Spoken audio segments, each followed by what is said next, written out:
سلام علیکم، یاشار مشیرفر هستم، معاون خلاقیت شرکت ویراکام و مشاور ارشد خلاقیت در چند سازمان.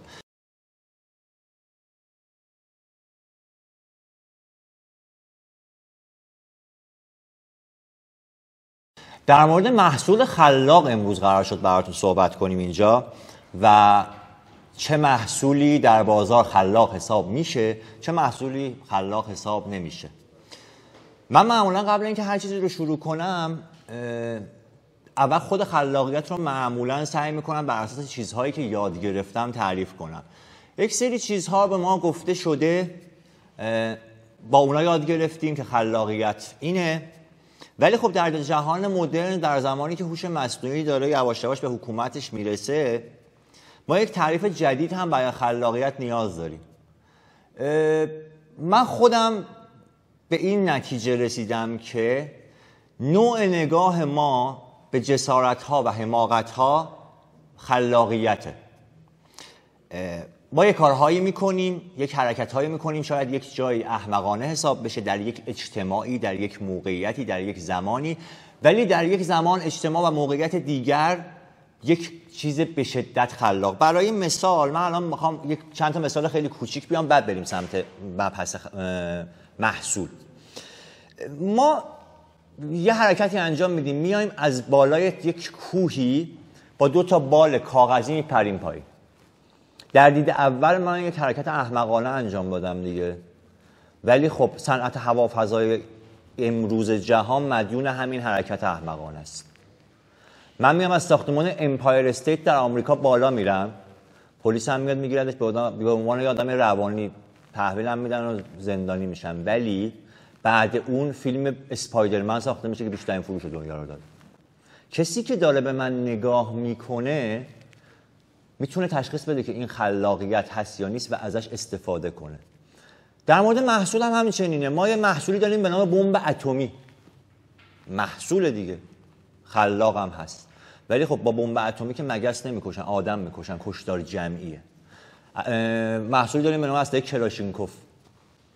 طبیعتا با اینم مگس نمیکشن، ولی آیا خلاق هست یا نیست؟ یک تعریفی توش هست. برای مثال من براتون مثال بیارم. 100 سال دیگر آدم‌های فضایی به زمین حمله میکنن و ما مجبوریم اونها رو، سفینه‌هاشون رو در هوا با بمب اتمی بزنیم که نسل بشریت ادامه پیدا کنه. خب الان چه اتفاقی افتاد؟ محصول همون محصوله، در یک زمان دیگر، در یک موقعیت دیگر، در یک فضای دیگر باعث شد که یک چیز مثبت به ما ارائه بده. پس ما یک سری تعاریف در بازار داریم که این تعاریف لحظه به لحظه در حال تغییره. لحظه به لحظه در حال تغییره که رابطه مستقیم با خلاقیت دارن. یکیش اخلاقیات و شخصیت و برند و اینجور چیزهاست که رابطه شدیداً نزدیکی با خلاقیت داره. در یک جامعه‌ای من یک محصولی تولید میکنم که شاید به شدت خلاق باشه، در یک جامعه دیگر با یک فرهنگ دیگر همون غیر خلاق و غیر اخلاقیه. خیلی فرهنگ ها هستن که دقیقاً متضاد هم دیگه برخورد میکنن و اخلاقیات و خلاقیت در اونها متفاوت است. پس اون چیزی که برای ما در محصول خلاق اولین وهله مهمه، یک چیزی هست نیاز زمان. نیاز زمان امروز من چی هست؟ شاید محصول خلاق من، برای مثال، من مثالی که همیشه میارم محصول پفک نمکیه. یکی از خلاق‌ترین و جذاب‌ترین چیزهایی که تو بازار ایران وارد شد در اون موقعیت و به ثمر نشست که من اصلا واقعا همیشه تحسینش میکنم. جامعه ایران در اون زمانی که پفک نمکی داشت وارد ایران میشد، یک گاردی نسبت به خوراکی‌ها داشت.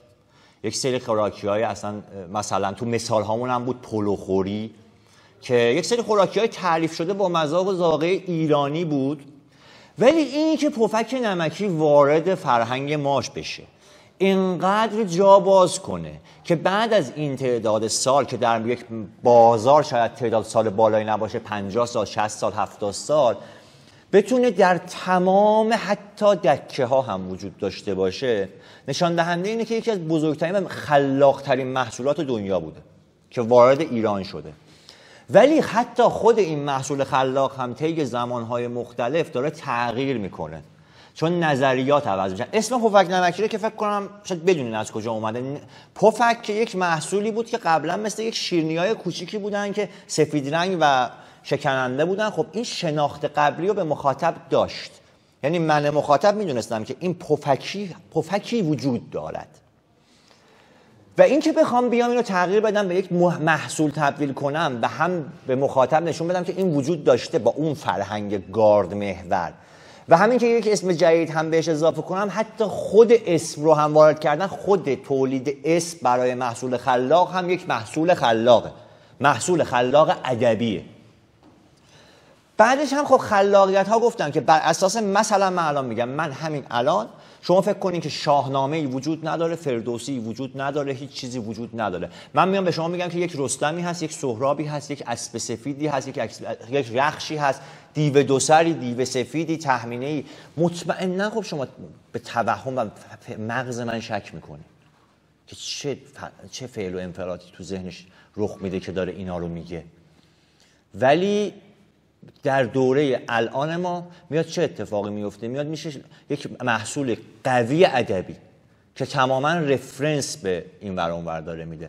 یا همچنین باز هم تو داستان‌های نظامی، حالا خسرو و شیرین رو من بخوام مثال بزنم، شما همین الان بخواین و بدون اینکه پس زمینه از این داشته باشین بیاین صحبت کنین، طبیعتاً به مغز و روان انسان شک وارده که این چه نوع داستان عاشقانه‌ایه که داری میسازی و خب مشخصاً برای به یک روانشناس معرفی میشن، ولی بر اساس زمانی که الان هستن به یک داستان خلاق تبدیل میشه.